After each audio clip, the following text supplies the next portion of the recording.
Welcome, everyone. I'm Shannon Young, the Associate Director of the Raman Family Center, and I'm so glad that you could join us at today's research symposium. Thanks to the generosity of Suri Raman and Seattle University trustee Mala Raman, the Raman Family Faculty Grants empower our faculty to deepen scholarship on India, South Asia, and the Indian American experience. At the India Center, our mission is to educate, connect, and give back. One of the most powerful ways that we live out that mission is by supporting faculty research. These grants strengthen South Asia studies here at Seattle University, encourage new faculty to engage with India-related questions, and expand the global lens through which we approach academics. Since their inception in 2024, the grants have supported 12 projects that cross disciplines: business, psychology, nursing, literature, and more. This year's recipients will share work on urgent and compelling issues, from global health and environmental activism, from culturally attuned therapy to women's workforce participation, from diasporic literature to the lived experience of farmers in Punjab. Together, these projects remind us that studying India is not a niche interest, but a global imperative, one that shapes how we understand society, culture, economics, and justice around the world. I also want to share some exciting news. This December, I will be traveling with a delegation to the Kalinga Institute of Industrial Technology in Orissa, with faculty delegates from all 7 of Seattle University's colleges. We'll be visiting classrooms, meeting with peers, and exploring collaborations that will expand the university's global reach. For those delegates who are here with us today, welcome. You're part of this growing work. To kick us off, I just want to outline today's program. After brief remarks, the 2025 Grants Chair, Matt Isaac, will introduce our faculty presenters, each of whom will have only 5 minutes to share their work. Due to teaching schedules, some speakers will be joining us closer to 12:30. After the presentations, next year's chair, Sonora Jha, will outline the 2026 call for proposals, including a new funding category. We'll close after that for networking and photos. Because of our limited time and our action-packed schedule, I ask that members save any questions for after the formal program. Audience members, excuse me. Before I hand the mic over, I want to thank 2025 Grants Chair, Professor Matt Isaac, who's sitting in the second row here, for carrying our work forward to support these projects. I also want to thank our co-sponsor, the Office of Research and Sponsored Project, whose director, Jenna Isaacson, is here with us today. Thank you, Jenna. And I'm going to invite her up to just say a few words about their office, and then Matt will open up the presentations for us. Thank you. Thanks, Jenna. Good afternoon, everyone. I'm Jenna Isaacson, Director of the Office of Research and Sponsored Projects, and I just want to say a big thank you to the Raman Family Grant Program and the Raman Family Center for offering this scholarship opportunity for our faculty. It's great to see more internal funding opportunities become available, and also to host an event like this where we get to come out and learn from all of you, and the type of scholarship that you're doing helps us do our job better. So thank you for hosting this and for having us here today. I want to make one quick plug for our Provost Faculty Fellowship. Applications are due at midnight on Saturday, actually 11:59. So be sure to get those in if you haven't already applied. And there is still time in the 2 days. So thank you for having us. Thank you, Shannon. All right, well, I know everyone wants to get to hear the speakers. So I just want to say it was really a privilege to serve as the chair of this committee and get to read these really interesting proposals. Encourage everyone to think about applying for next year. We'll hear more about that. All right, so let's get started. Our first speaker is Rebecca Cobb, and she is an associate clinical professor in marriage and in the Couples and Family Therapy Master's Program in the College of Arts and Sciences, with a PhD in marriage and family therapy from Florida State, and she will be speaking on cultural attunement and family therapy theories. Hi, everyone. Thank you so much.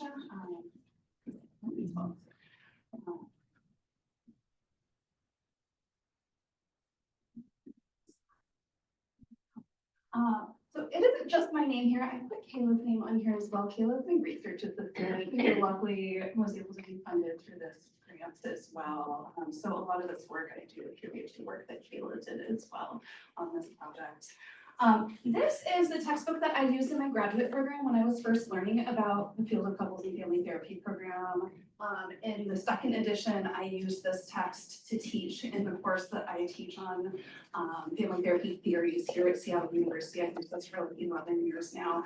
But it was published in 2014, and so I recently emailed my mentors, Joe Wetchner and Lorna Hacker, asking if they were going to be coming out with another edition of the text, to which they replied, "It's yours now." So my colleague and I, Rish, are editing the third edition of this text, which has been pretty fun because I've had a bit of a wish list for things that I wanted to attend to and some things that I really wanted to change in the text. And so this is our opportunity to do this. So the text basically covers foundations of the field of couples and family therapy. It focuses a lot on theories and models that we use in our field, and also the profession and practice of couples and family therapy. There has historically been an introductory chapter that focuses on context, power, and oppression. We're putting a lot of focus on this in recent research that's happened within our field, and having a much more, a larger focus on sociocultural attunement throughout the book and throughout each chapter in the book, including having a vignette in each chapter demonstrating adaptations that are made to traditional family therapy theories and applying assessment and intervention to be more fitting for cultural backgrounds of diverse clients. This is an edited text. We've been really intentional in trying to have chapter authors from very diverse locations and backgrounds. This is just to list some of them that I know of either where they currently are living or countries of origin. For example, our chapter on satir family therapy is being written by the founding director of the Satir Institute for Human Growth in Istanbul, Turkey. And our chapter on emotionally focused therapy is being written by actually adjunct faculty James Furrow at Seattle University, who's probably one of the more well-known people who does emotionally focused therapy. And I introduced him to Ronald the same way, who I think is becoming increasingly well-known for his work on the application of emotionally focused therapy in Africa. And so together, I feel like they are this dream team for writing this chapter for this text. The funding from this grant really allowed us to do a deep dive into the research that's out there on the application of diverse family therapy models within diverse populations. And so Kayla actually helped so much with doing the first round of this research. And we looked at the application of family therapy theories starting off in every Asian country using PsycInfo. And we found 72 studies that were identified in 11 different countries. Now, family therapy is a newer field in comparison with psychology, and so there isn't quite as much research out there on our particular family therapy theories. But this is what we found. There were some others as well, except not all the articles are available in languages other than English, and so we were limited to what we were actually able to read. But what we found was actually a little bit surprising to me. I was thinking that we would find, certain theories are better fits in different locations, or there were certain parts that aren't fitting or are more fitting than others. And what we found was that research indicates that all of our family therapy theories and models can be fitting for clients in each country and culture that we research. Some appear to be more congruent with certain cultures, but we found that adaptations are helpful for particular models within specific countries. So for example, in India, we found that strategic therapy is effective in lowering drug use and engaging in retaining families in treatment. So there was one study on that. Another study found that Bowen's family therapy theory is fitting in particular in India because of its intergenerational focus. Levels of differentiation, however, which is a key component of this theory, varies between urban and rural areas and between genders and education levels. So that's something that therapists really need to keep in mind in applying this model. Narrative therapy, there were a lot more research articles on that. We found a lot of similarities between narrative therapy and Indigenous faith and healing practices. There were research articles on middle-aged siblings, integrating narrative and behavioral integration. However,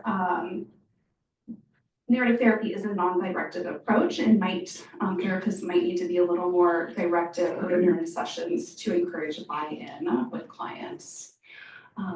So we have presented this research at the Washington Association for Marriage and Family Therapy Conference. This research will be published in the text, and then I think Kayla might actually be on board for helping with an article submission for this as well, because we found a lot that isn't out there that we would like to add to the literature. So thank you so much for this opportunity. We really appreciate what this has allowed us to do for this text. Thank you so much.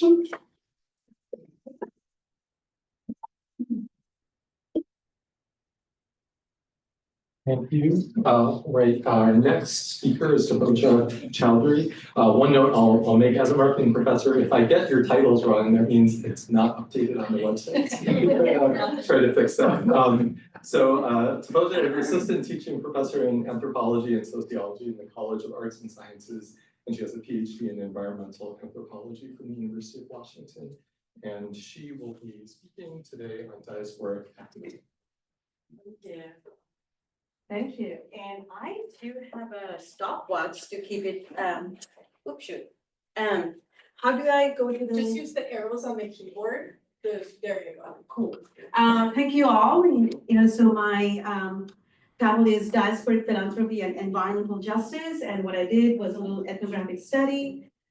This is in, continuation with what I've been doing since last year, when I was trying to, find out that whether, questions of climate change and climate justice as it impacts marginalized communities in India are, shaping diasporic philanthropic work in the Pacific Northwest. And in short, I didn't find any evidence of that, which was surprising to me for various reasons.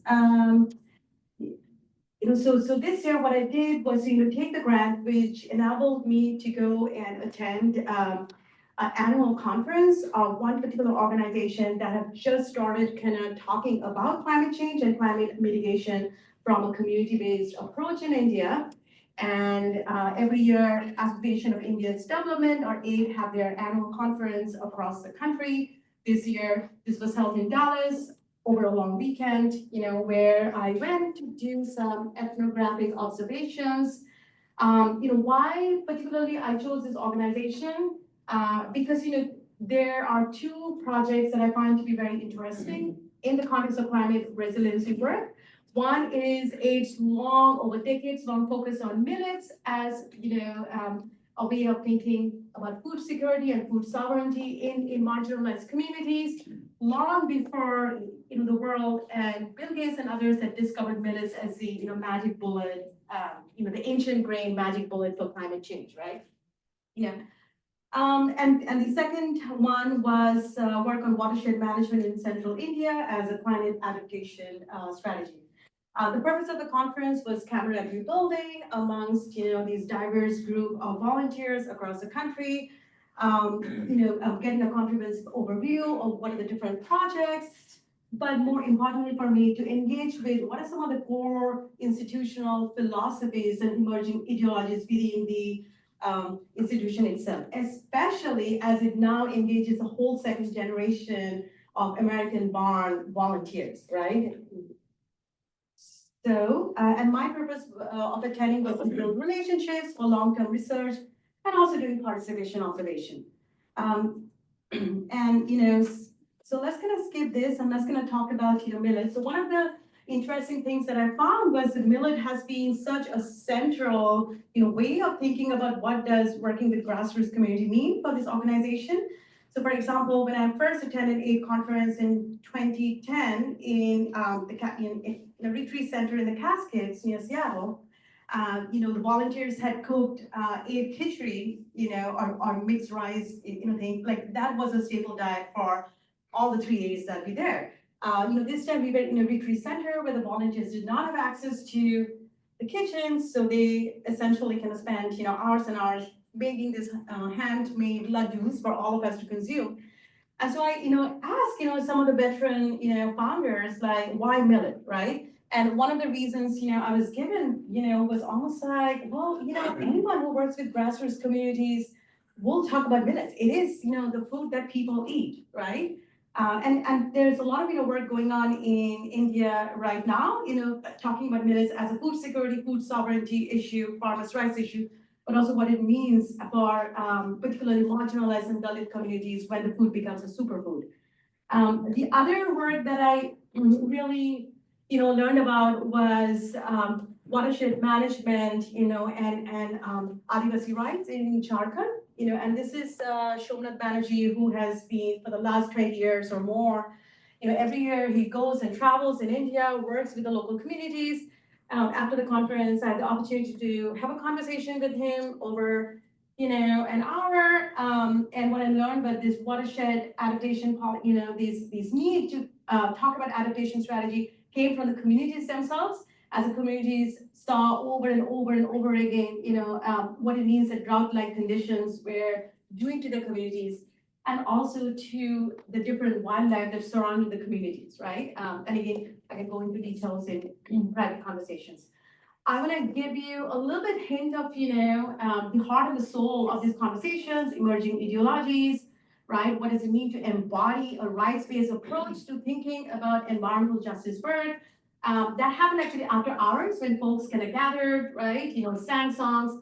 And this is a 30-second, song, and I'll probably play just 20 minutes. How many people?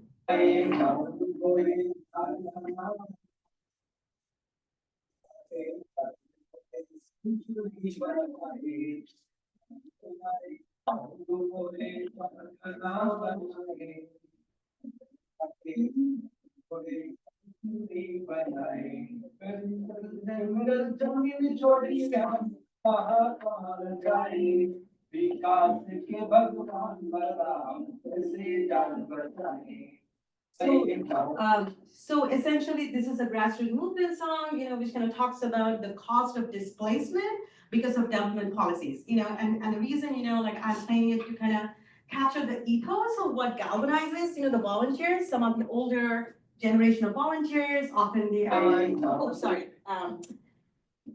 motivated by a very kind of Gandhian kind of ideology, which is now being questioned internally from an Ambedkarite, from a Dalit activist kind of point of view. So there's a lot of internal conversations going on that what it means to keep on doing these kind of grassroots work across transnational divide, especially when you have a whole new generation of youngsters who had their own youth conference, so how do and so I was told in a private conversation that maybe climate change would be the connection, thinking about how do we relate what is relevant for this group of young people to like their parents and the parents' generation of grassroots activism in India.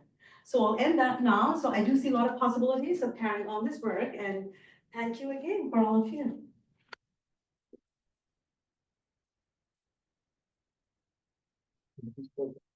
Next is Sonora Jha, who is the Loyola Endowed Professor of Communication and Media in the College of Arts and Sciences. She has a PhD in Mass Media and Politics from Louisiana State University, and she's the author of a new novel, Intemperance, which is getting rave reviews.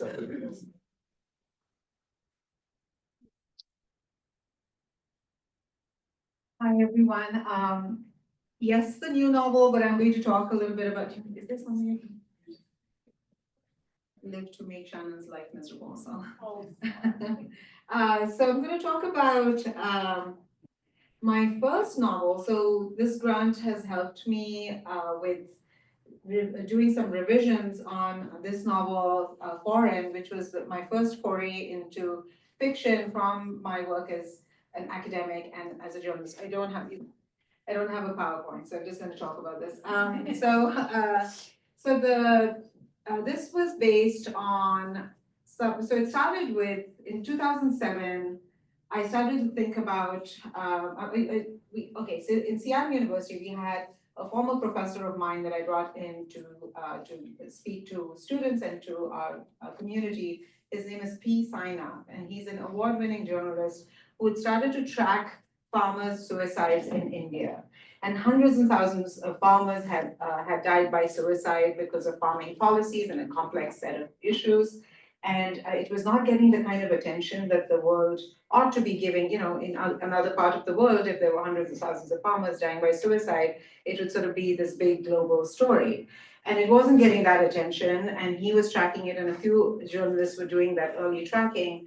And he came to talk to us here, and to me, it felt like a sudden call to the kind of work that I had done as a journalist back in India, where I would do a lot of rural affairs journalism. I would travel to rural, to villages and small districts in India and write about rural poverty and development and struggles and triumphs in these villages. And so I decided to go back and do an academic study on why journalists in India were not covering the farmers' suicides.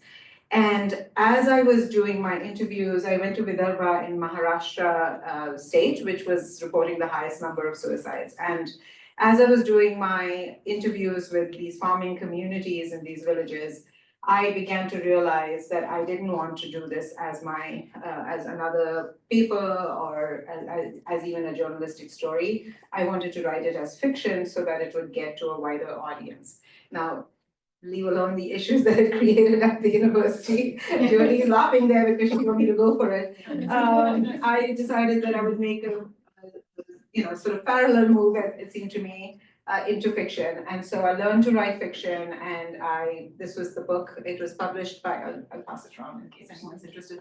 This was published in 2013. It took that long to learn to write and do multiple drafts and get the book out. It was published by Penguin Random House India in 2013, and sort of gave me the confidence to continue writing fiction and taking real life issues, doing the research as an academic, and then turning to fiction to tell that story in a way that would get to a larger audience. And so that was my first foray. And so now that I've published other novels since then, my publisher said, hey, this 2013 novel of yours, let's publish it in the US. It wasn't published in the US then. So the book is now coming out in 2026 in the summer. And so the grant, the Raman Family Grant, has helped me with looking into what I want to revise in this and update, because sadly, the farmers' suicides issues, and sort of Tapoja talked a little bit about these issues with farmers, has only intensified, and a lot has happened since then. Right now, the statistics say that one farmer commits suicide every hour in India. And every year there are about 200,000 farmers dying by suicide. And most of these are male farmers, and there's just a handful of women as well. But there's a complex set of issues. And I did catch a lot of those issues in that first iteration of the story of this farming family. I decided to focus and build the story of one family. And it allowed me to tell a lot of the truths that especially women farmers, or farmers' wives as they're called there, but they're really farmers themselves. A lot of them were not able to talk about and didn't want to talk about. And so fictionalizing it helped me actually reveal more of that truth. But now I want and am doing the revisions, doing interviews, went to a conference to look at mobilization and farmer struggles. And I'm going to India in December and talking to some more journalists and activists. There are 3 areas that I want to deepen in the book.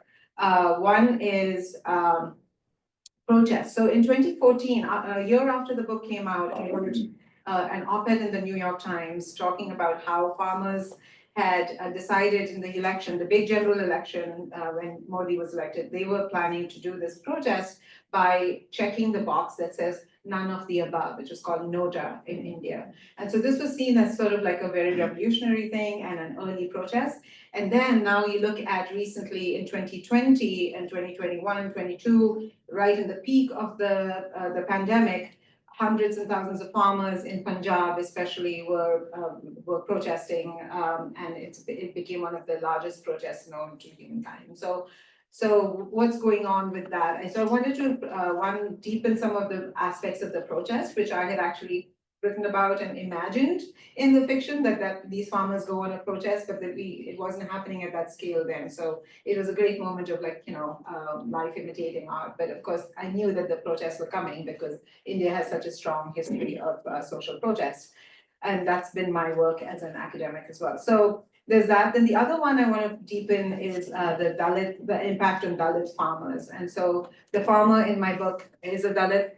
It was already there, but the more research has been done on how Dalit farmers feel this kind of thing much more intensely, because in any situation, as we see with race in America, any situation that disadvantages a group disadvantages the lower or the more marginalized groups even more, right? So I want to deepen that. The other thing is climate change. And again, so much more work has been done on how climate change is intensifying some of the drought issues and some of the complex issues around farmers, that's leading farmers to commit suicide or choose death as an option. And then the third one, and I mentioned protest. The climate change, protest, and caste are the three areas that I want to deepen in the 2026 iteration of the book. So I've started to do that work and will finish, and my news manuscript is due early January, so it's going to be a race to that. So thank you so much for the grant, and thanks for all the help in getting this done. Thank you.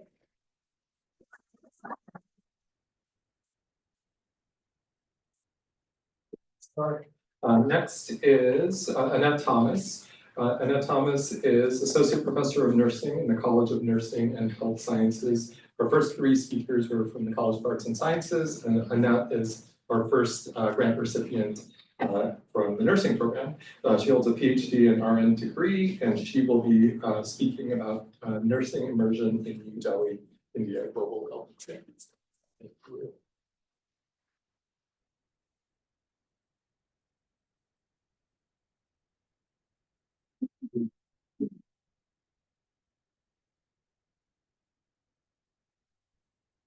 My name is Annette Thomas. And thank you so much for giving me this opportunity to, what I did was travel to India for a site visit to see if we could take see if we could take SAMU nursing students to New Delhi, India, in order for them to understand what it was like to nurse in India.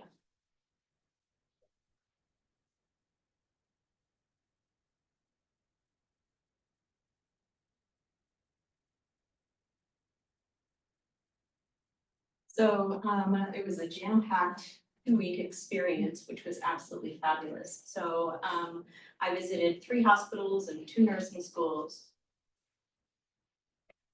And one of them was Jamia Hamdard University, and the other one was Holy Family Hospital.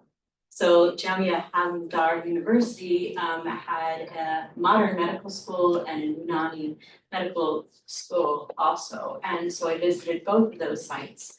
Our site director, I asked him to sit and be a patient while his friend there took his pulse to see what it was like, see if he needed any help. And also there are a bunch of students here. These are the medical students at the Unani University. And at the Unani University, there was different therapies. And so this room was therapy for hydrotherapy. So they also do things like light therapy and Ayurveda practices as well. Holy Family Hospital, this is the nursing supervisor and her assistant supervisor, the charge nurse.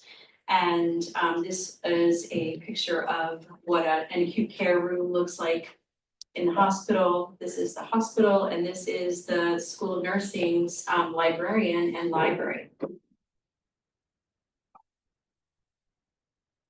Then we visited Action for Autism, which is an NGO, and this is the founder of the site there, and she had an autistic son, and so she did some online work and went to a lot of school, or went to a lot of classes in order to know how to connect with her son. And so from her bedroom, one of her bedrooms, she started this institution, or she started this class with two of her friends. And so they taught their children, how to interact with the world. And she got a grant and started a school. And so the school is elementary school and high school. And here, this is their gym. This is their gym for exercise. And so autistic children, people who, autistic kids often are, I don't know what is happening. And then are you using the arrow or the slide advancer? I'm using the arrow. Opposite arrow. Yeah. So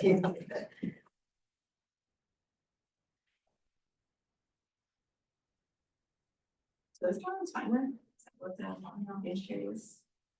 It's like showboard, Okay. which is why it's kind of nice. Okay. That's fine. Well, no. Actually.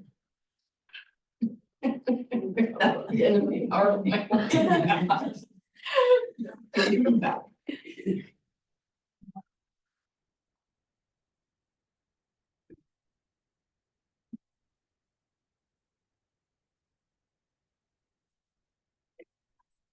See. Thank you.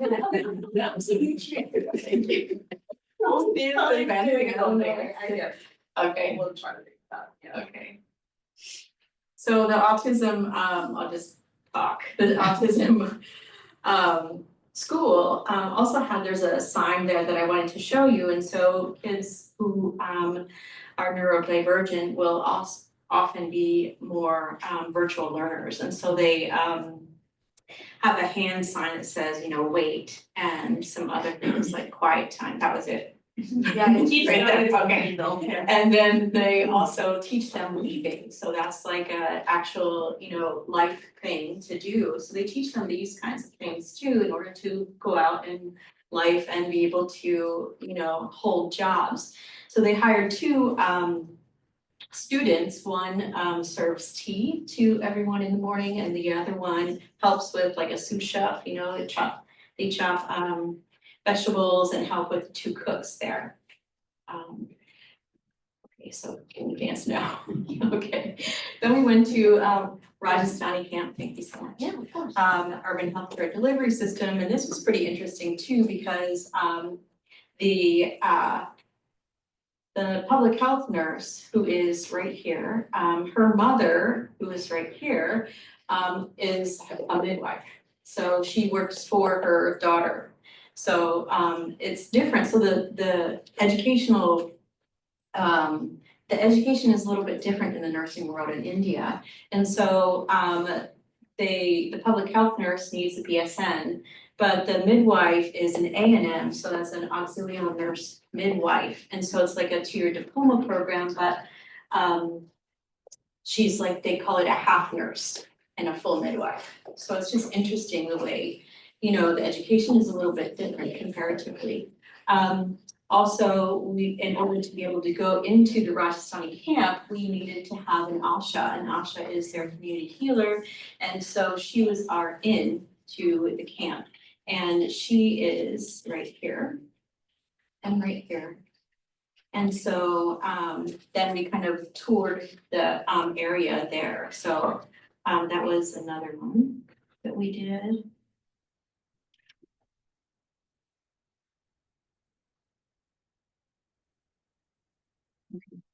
Then we went on a walking tour of the LGBTQI plus community and met the Hijras, who are members of the third gender. And so what I could compare it to is that they are similar to drag queens in the United States, but more realistic and beautiful than the drag queens who are more like entertainment, you know, but they still do they still entertain and they're also considered they also do sex work. And that was in Old Delhi. And our tour guide, who is right here, was a trans woman. And our director knew her before when she was just when she was a gay male. And this is the Rajas, this are the Hajas, sorry, the Hijras. This is our tour guide, and this is a Hijra telling us about experiences. And I toured with a group of students here, and one of our students was a biology major. Well, one of the students was a biology major from Seattle University. And so through the tour, we also, I'm gonna fail like the PowerPoint presentation of this. We also stopped at a chaiwala and had a chai, and this is when they can get nice and foamy. So that was an interesting experience. And I just wanted to thank the Raman family for making this visit possible. So next steps, there is a proposal is going forward. And so we submitted a proposal, it passed our undergraduate curriculum committee. And so now we have to take it to the our PRC. I think that's it, okay. Thank you so much. My apologies.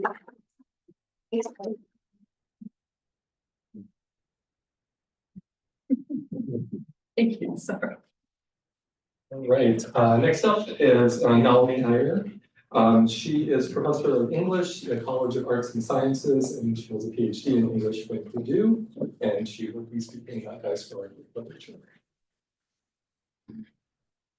Thank you. I'm going to skip the PowerPoint bit. I don't do pretty PowerPoints with pictures. I'm like one step away from Sonora. So anyway, thank you first to Anna and Raman for funding this research. I appreciate it. What I did with research funding, I went to the European Conference on South Asian Studies at Heidelberg in early October, and this is a conference that brings international scholars and happens every 2 years. And all my experience with South Asian Studies conferences has been North America based, so this was a remarkably exciting experience to meet scholars from a different academic context. And so that was in and of itself a wonderful experience. So I got to put together 2 panels, interrelated panels for this conference. And the title of those panels was South Asian Diasporic Narratives, Intersectional Explorations. And a little bit about what got me into this. Some of you know here, I have dedicated a good chunk of my career to this, research on South Asian diasporas. And in my own work, I've been focused on racialization. And so the book I co-wrote in 2013 was about South Asians in the Pacific Northwest. But when I look back and when I think of my own evolution, there's been a big blind spot in my work, and that is around recognizing caste and as it manifests itself in South Asian diasporic experiences. There's been a remarkable caste blindness, shall we say, in the field. And there's also then the issue of me coming from a very upper caste Brahmin background in India with all the attendant privileges. How do you, with that background, then engage with questions of caste in the diaspora? This is the large question that sort of keeps haunting me. And I've been exploring this. And in this exploration, I realized that intersectionality theory, which all of you know, has its limitations in some ways because it doesn't translate very easily to South Asian context, nor does it translate very easily to an engagement with race and caste as an interplay. And I'm aware of Isabel Wilkerson's work on this subject, but I think South Asianists have a somewhat different take on that. And so these are the larger questions that I've been exploring. So the panels went great. There were 8 presentations, including mine, on a variety of topics from disability to South Asian diasporic communities in Southeast Asia to queer narratives from Bangladesh. Very exciting stuff. My own paper was on two memoirs, one by Sonora Jha, who's a very well-known activist, and her memoir is called The Trauma of Caste, which is a memoir, it's a handbook for healing, it is a community history, it's a variety of things. And the next memoir I used was Yashika Dutt's Coming Out as Dalit, which she first published in 2019 in India and then revised with a few extra chapters and published an updated US version last year. So for me, the lens through which I come to these texts was the question that haunts. How do you as a Brahmin woman come to this text, right? So for me, conversations about caste, I use the critical caste studies lens, which says that, that it's not solely the responsibility of Dalit people to engage in questions of caste, that we all have a responsibility to dismantle caste, annihilate caste, if I'm going to use Ambedkar's language. And in that regard, the conversations, so there are some really good works. So Suraj Youngray from Harvard proposes a theory of global caste, which I find has its limitations because it doesn't take into account women's experiences or a feminist lens. So this is the intersection at which my own work emerges. And what are the next steps? When my panel description went up on the ECACS website, a series editor from Routledge, India reached out to me and asked if I would put together an edited book, and I either foolishly or excitedly said yes. So I'm in the middle of, so I've got the 8 papers to the conference, I need about 4 or 5, I've sent out invitations to people. So I'm in the middle of gathering more submissions and then putting up a proposal for this publisher. And then even as I was doing that, yesterday I got an invitation from the Indo-Canadian Shastri Institute initiative, which is a partnership between Kwantlen University in British Columbia and IISER in Bhopal, India, to do an online lecture sometime in February, March on the question of caste in terms of the lived experiences in North America, the experiences of the South Asian diaspora. And I will be expanding in that beyond the 2 memoirs. And there's a certain writer here who's just published a book whose text, which might be one of my texts, because we'll talk more. So thank you very much.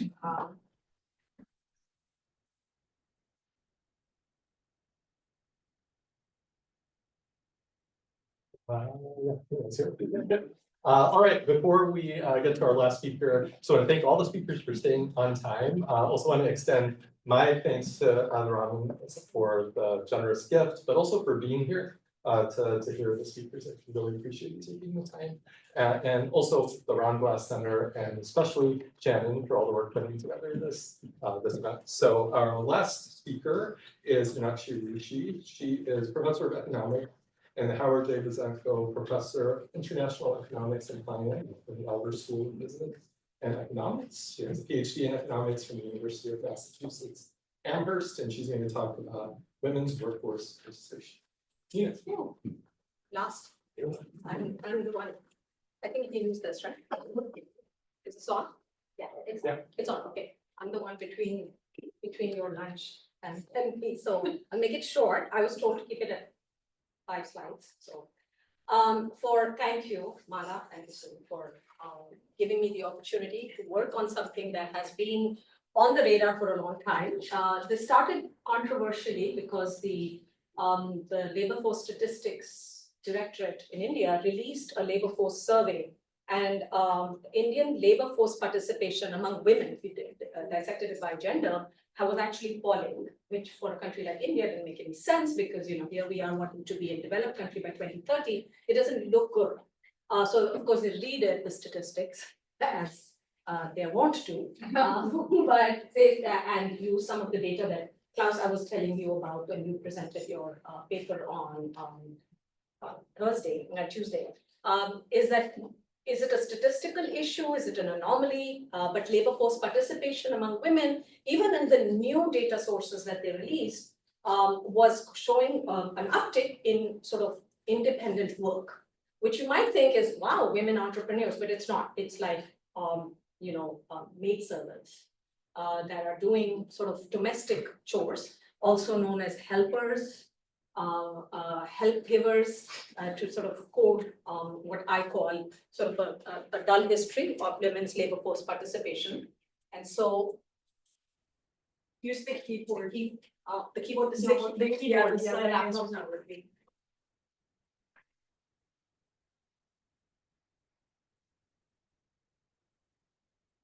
So here's the perspective.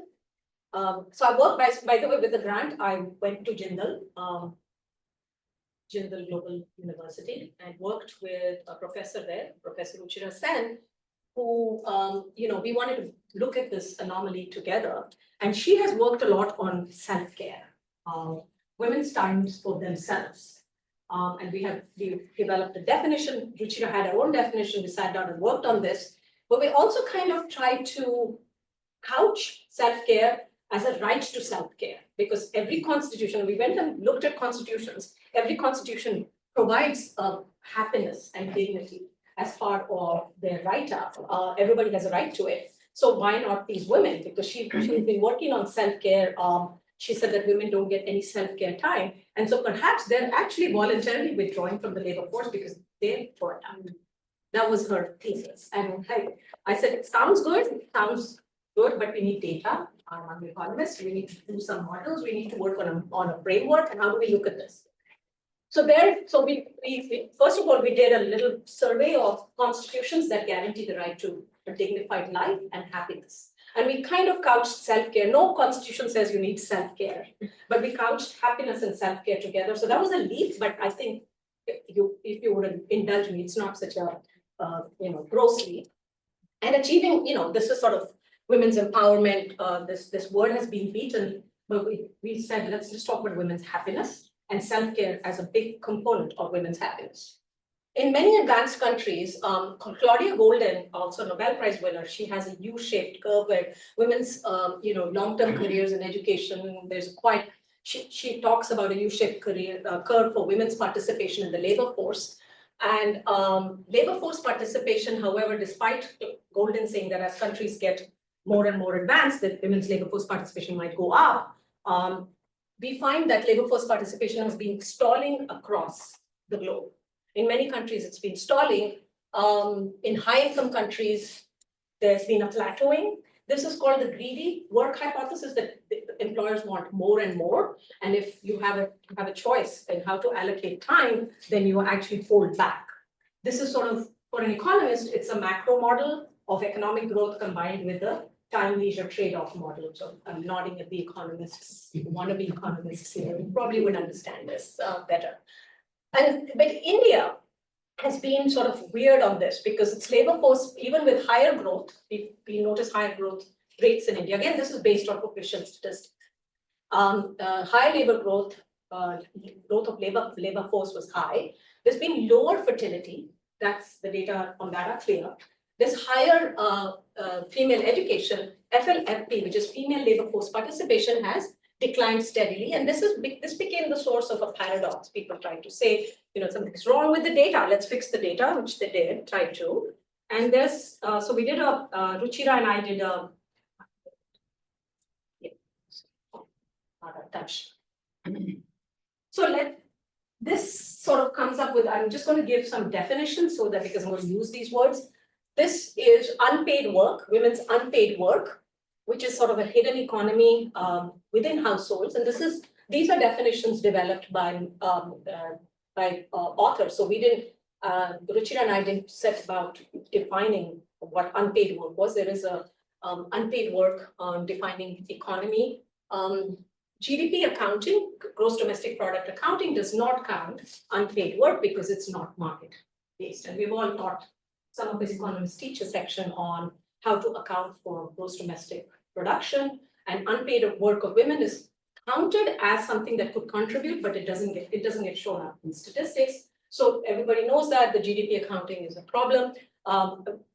This was weird for me, this particular part, because I worked for when I started my PhD program, I worked for Nancy Folbury.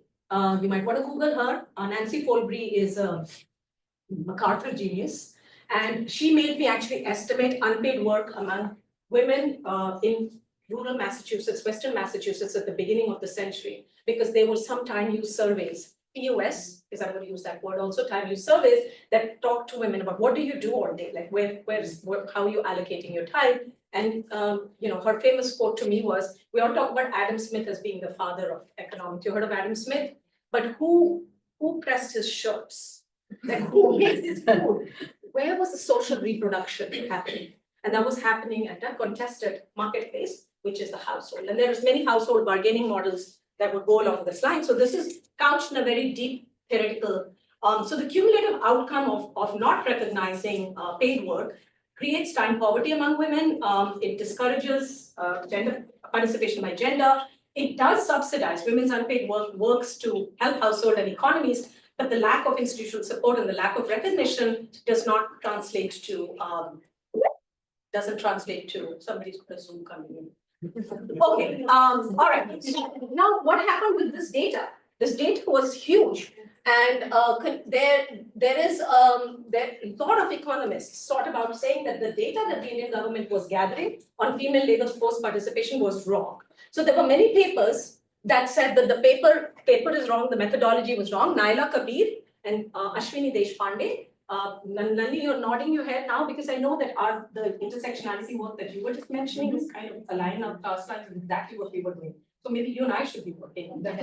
Yes, so Naila Kabir and Ashwini Deshpande said, listen, you're just counting women's market participation, you're not counting their blah, blah, blah. Anyway, I'm going to quickly get into improved measurement, etc. Let me tell you what we did after we did this whole literature survey. Is we worked on self-care time among women. And this is sort of a very rough estimate, time use, based on a TUS, time use survey of 2019 that Ruchira had done. And you can see that paid activities, men, women, unpaid domestic work among women, so it leaves literally no time at all. So the withdrawal from the labor force couches a deeper story of wanting more self-care time. And so that's sort of what we were going into. So one old study that we did, both of us, was that married working Indian women actually spend 97 minutes a day average less than their husbands on self-care. So, if you do it per day, and then you multiply by the number of days in a year, and then you multiply by number. So what we're doing in the next phase of our work, and I'll tell you where our work got stalled, is that we're looking at time use surveys, and not the 2019, but the newer time use surveys, to examine literally how much time women are getting for self-care. We have defined self-care as personal care, maintenance of body, leisure, socializing, prayer. All of these are categories for self-care. So working on that, we were going to do this little survey in Sonipat, where Jindal is based, but then a war broke out in May, and the university they shut down for the few days that we were going to do this. But this is sort of I'm just going to quickly tell you that this is sort of our models. We're going to look at two sides, the supply and demand side, but the model is that we're going to recognize self-care as within social policy debates, and we're going to look at how self-care time it determines women's participation or not in the workforce. And of course, we're going to do this. Why has growth? These are our questions. Who gets to rest and who pays for rest?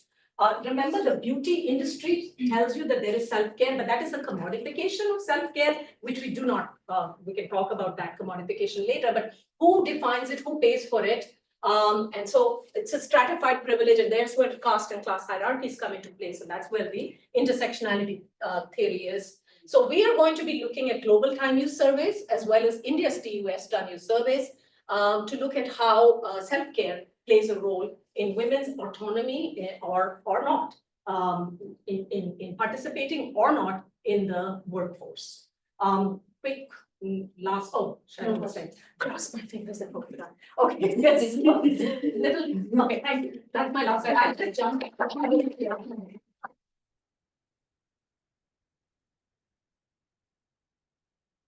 Yeah, go ahead.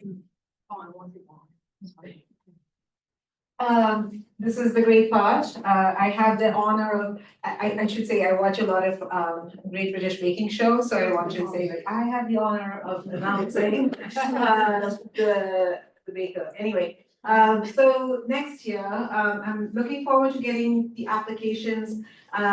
From, as you saw, there's incredible work that's done with this research grant, and thank you again for helping this work happen. But the new thing that so, as you've seen, the research will support research expenses, travel, conference fees, publication, student assistance, and research materials. But this new area this year is course development. And so those of you that are integrating India, South Asia, Indian diaspora, or South Asian American related content into the curriculum, by developing a new course or significantly revising an existing one, are also invited to apply for these grants. And especially now that we are changing the SU academic calendar, even moving your work into filling the new calendar is also something that's encouraged for application. So looking forward to receiving those applications, and I'll pass it on to Sheeta. Thank you. Thank you so much. Thanks to the faculty presentations, they were really, really terrific. As we can see, this incredible grant deepens the ability of scholars who are already focusing on India to strengthen their work, and also broadens research on India for new scholars who aren't yet working on that. And honestly, this is so important because all of this strengthens Seattle University's research capabilities. It also brings India into a global conversation, and it helps us understand it in all its complexities, and you can see that coming through from the research. I truly want to thank Matt Isaacson for his work in guiding us and creating these grants. I know that no professor likes to do administrative work, especially unpaid administrative work. So it's like unpaid labor, as Meena just talked about. So we greatly appreciate it. Of course, thank you, Mala and Suri. And we're also grateful to Sunny, who makes this platform possible for us to bring together this faculty. Finally, I want to end just by recognizing Shannon Young. She's the backbone of the center. From day one, her collaborative spirit, dedicated work, and impeccable organizational skills has led to making us be able to do everything we do that's possible. She's been here from the start, so please give me a round of applause for her. Thank you all for being here. Please enjoy some more chai and chat. So we'll see you soon next year, and thank you, Sonora. Thank you.